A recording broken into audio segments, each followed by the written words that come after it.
Hello, welcome to my August favourites. We got there in the end. I look different today, and it's not my usual look, and it was for a self-tape, as you can probably tell from the background, but honestly, not against it. Especially the headband. I think we're going to be bringing that into play more if I remember to. But let's talk about this month's things that I have experienced. So if you're new here, hello. Every month I do a wrap up of all the things I've consumed that month. TV, books, theatre, music, whatever else I can think of.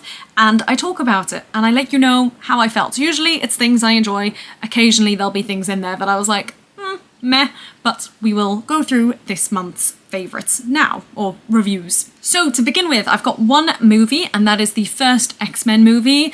As they have now been introduced into Marvel, we've had to go back and watch all of the X-Men things. We've not got very far so far, but we watched the first X-Men and it was a lot better than I was expecting. I was really dreading going into it, but actually I enjoyed it, although I really was struggling to keep track of the plot. I think I was quite tired when we watched it, so I was a bit like, I don't know what's going on, but I did enjoy it a lot more than I was expecting to as well. Then I've got two TV shows. Number one is What If Season 2. As you may have gathered from before, I didn't even mention this, but I have been trying to catch up on all the Marvel things, and I've done it for the last maybe 4 years, maybe 3, and it's taken a while, but we're getting closer and closer to the end, getting closer and closer to being on track with the real world, the real timeline. So that's why we watched X-Men, and that's also why we watched What If Season 2, and that's also why we watched my next favourite, Echo Season 1.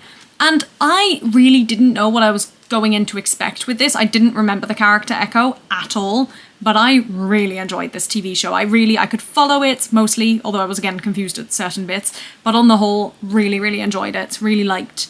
I mean, I didn't love Echo as a character. There were things about her, and I could understand why she was the way she was, but I just didn't love it. I didn't enjoy watching it, but it was compelling. It was compelling to watch. Next, for books, I've got 4, which feels amazing, and I actually probably could have read a fifth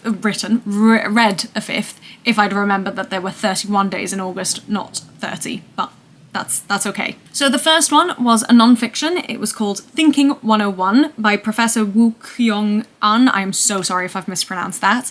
And I keep telling myself I'm going to stop reading self-help non-fiction books because I don't enjoy them. I find them grating because I think I'm already very self-aware, and I know a lot about the stuff that I read, and so it just feels annoying to be reading it and being reminded of it when it's stuff I already do. But this book I really enjoyed, and it's not necessarily 100% self-help, but it is like how you can change your thinking to, approach life better, I suppose. And there were a lot of things in there that I did already know, but I felt like it was written in a way that was very understandable. It was psychology, but at a very clear level. And I enjoyed that. I enjoyed that sort of being able to comprehend it without having to think too much, which is ironic. I can't say I necessarily have changed my life as a result of reading this book, but I just enjoyed it, which is good. Next, The Little Cafe in Copenhagen by Julie Kaplan, which was the most predictable read, the most predictable, what did I just say? The most predictable, kind of rom-com-y, I guess, but I loved it. It was set in Copenhagen, as you can imagine from the title, and it was just a sweet, easy read. I actually chose this to be like my summer read, but there wasn't a lot of summer in it, but I just really enjoyed it. And I've just found out when I was, I think, finding the cover that you're seeing somewhere on the screen, I found out that actually there's, I don't want to say a series because I don't think they are connected, but they're all sort of a similar style by the same author, all different places. So I want to read them in order because apparently this was the first, which I didn't realise that was just pure chance. So I've reserved them on my library app, and as they become available and in the order that they become, in the order that I should read them, I will read them. And I'm very excited about that. Certainly not the most amazing, awe-inspiring book, but just an easy, light, happy read, and I enjoyed listening to it. The third book was Fairy Tale of New York, which I did not realise was kind of Christmassy, and I guess I should have expected that from the title, but I just didn't even think about it. And that was by Miranda Dickinson, and to be honest, I struggled with this book. I did not enjoy it that much. There were moments that were really good. There were bits that I enjoyed and there were characters that I enjoyed, but basically for a lot of the book, the main character is hiding this deep, dark secret, and it's like, ooh, what's it gonna be? And in my head, I was like, I'm pretty sure I can guess what it's gonna be. But also, it's gonna have to be so good, because the way they are building this up is like it's the worst thing in the world. And when the reveal eventually came, it did not pay off one bit. Like, it was so anticlimactic, and it just felt really annoying because this whole time you've been reading about this character who like can't tell the secret to anyone, and it's so like, ooh, it totally affects her life, and as a result she can't be friends with anyone and she can't form any relationships and blah blah blah. And you know, it was so, yeah, it was just not for me, shall we say. And even the ending was a bit like, oh really? Like, it just felt, yeah, it wasn't my favorite read of the year, shall we say. And then the last book I read this month was The Happiest Man on Earth by Eddie Yaku, and again, I hope I've pronounced that right. I should have realised what this book was about based off the title and the picture. Well, not even based off the title, based off the picture. But I didn't, and I feel like I probably wouldn't have chosen?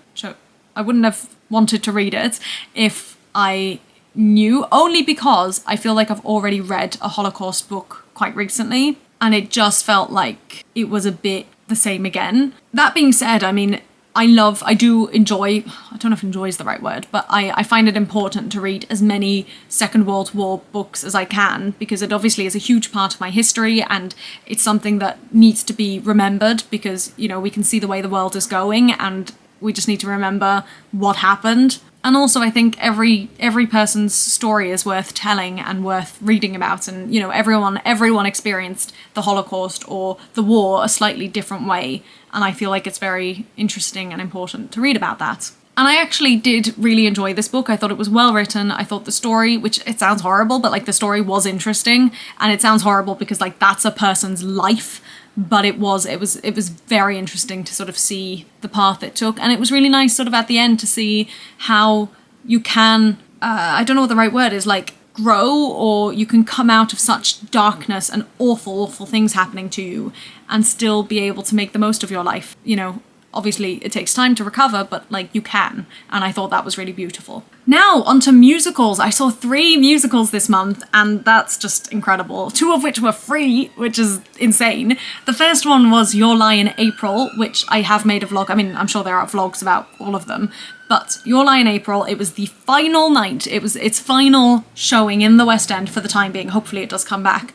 And it was beautiful. I do think I've spoken about it quite a bit in my vlog, and of course at the end of the year there will be a theatre wrap-up where I talk about all the shows I've seen as well. I have one from last year, I'll link it up here. This show wasn't perfect, but it was very, very, very good, and I really do hope it gets another life somehow, somewhere. Next, Kathy and Stella Solve a Murder, which I enjoyed. It was, you know, light relatively and like funny and a show, and it was enjoyable, but it wasn't the most amazing show I've ever seen. And there were moments where the cast really shone, and then moments where I was like, actually, I feel like I'm missing things, or I feel like that they're not clear enough. And that could have also been the audio, to be fair, but there was just something that wasn't quite working for me for quite a bit of it. And the like end result to me was obvious, but not to everyone, I'm sure. But I did enjoy it, and I'm very glad I saw it. And again, there is a vlog where I'm sure I talk about my feelings and thoughts after, so I'm sure you can find that somewhere. And the third one, which I literally saw a couple of nights ago, is Why Am I So Single? Oh, I said that weirdly. Single. This is a show that I was not going to see, but I got a free ticket, so I went to see it, and I'm so glad I went to see it. It was such fun, so big, so funny as well. The cast were insane, like unbelievable, all of them triple threats. Choreography was fantastic, the costumes were amazing, the set was clever the way they did it, and I just thoroughly enjoyed it. I would say the weakest part about it was maybe the plot, but that was sort of saved by all the other incredible things, and I can see why the plot is important, and I'm very glad that there is a space for it on a West End stage. That's really cool and very exciting, because it's kind of, I feel like it's probably laying the foundations for more shows covering queer stories, and I think that's very important. So yeah, go see that if you haven't got a ticket already, because it was a musical, and it was fantastic. And the only other thing I've got for my favourites, I've put it under travel, but it kind of depends how you see it. It's the MoCo Museum in London. I know that there is one in Amsterdam, and I think there's one in Barcelona and potentially other places, but those are the only two I can think of. And it's not somewhere I would have chosen to go at all, like not even a little bit, but my cousin was here and they really wanted to go, so I said sure, why not? And actually I really enjoyed it. I did again vlog a lot of it, and it's maybe not, I don't think people who love art would necessarily love this museum. It's more for people who don't necessarily always enjoy art galleries or things like that this would be good for, I would say. And I'm one of those people. I will go to an art gallery, but it would never be my top choice, and I would not be able to appreciate it quite to the extent that, you know, a lot of people do. And so this for me was nice to just be able to like look at it at face value and be like, I enjoy that. And there were some interactive elements which were really cool. I really enjoyed those. So I had a good time. I'm glad I went. And finally, at the end of the month, I always say one song that stood out for me as the song of the month, whether it's something I've sung a lot that month or listened to a lot or just come up in my head a lot, whatever. The song this month is I'm Breaking Down from Falsettos, which I feel like I may have used for another month, but either way, it's one that just came up a lot on my Spotify playlist. I have a playlist with probably over 1,000 songs, and it's just every song I've ever liked, even a little bit, and I just skip. Whenever I'm playing it, I skip whichever songs until I get to what I'm in the mood for. And I've not skipped I'm Breaking Down, and it's come up quite a few times. So that's the song I went for. I feel like I want to have a go at singing it, but there's a lot in there that I wouldn't feel comfortable singing. So I feel like I'm just going to have to la la la my way through it and just see if I can hit the notes, because that's what I'm curious about. Because I feel like it would sit very comfortably in my voice, but I don't know. So those are my favourites / reviews of this month. Let me know if you've seen or read or experienced any of the things I spoke about. Let me know some of your highlights or some things you sort of recommend staying away from this month. And I will see you all very shortly in another video. Bye!